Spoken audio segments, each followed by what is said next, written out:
15 energy. A being because of the number 1, facing personal karma because of the number 5 and the fact that it totals 6, which is the personal number, right? Behind the scenes life, the personal life, the domestic life, the day-to-day diurnal matters, what we experience daily, right? Our personal choices, our personal experiences, the personal facets of life, right? When you go home, what you're dealing with in your home, that's 6 energy. When you're alone and having to face your own patterns, dissect your own patterns, break out of your own patterns, we're talking about 5, we're talking about 6. When we're talking about 5-year-olds, rough experiences. When we're talking about 15-year-olds, even rougher experiences. When we talk about the number 15, and if you think back, what were you doing at 15? Navigating difficult waters, right? I was a 15-year-old around grown adults doing grown woman things that I had no business doing, right? Facing that personal karma, different energies, toxic, timely, tragic, taboo. All of these are an explanation of what karma truly is. We're talking about facing the most difficult waters in the human experience. That's what 5 is discussing, you guys. 5 is discomfort.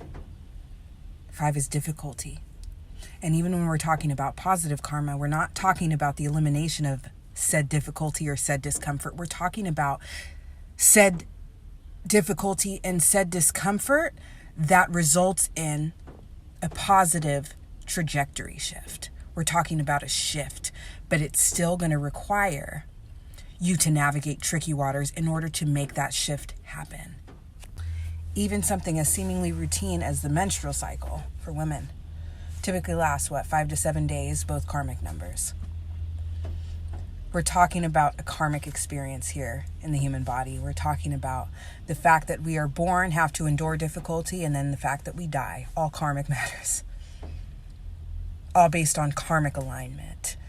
And what we reap, the experiences we have to endure personally, are based on our own personal karma.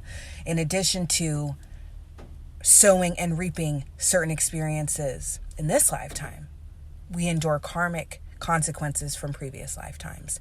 And this is a cycle that continues. We're talking about karmic cycles, you guys.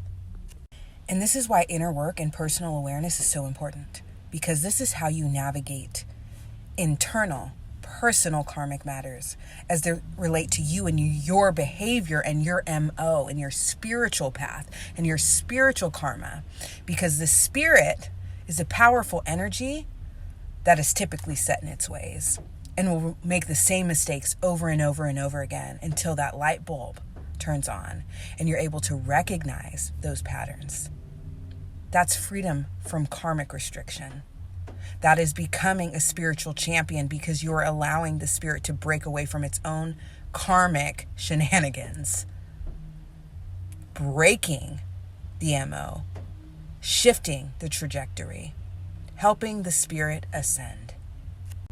Stay tuned for my video on 16 energy.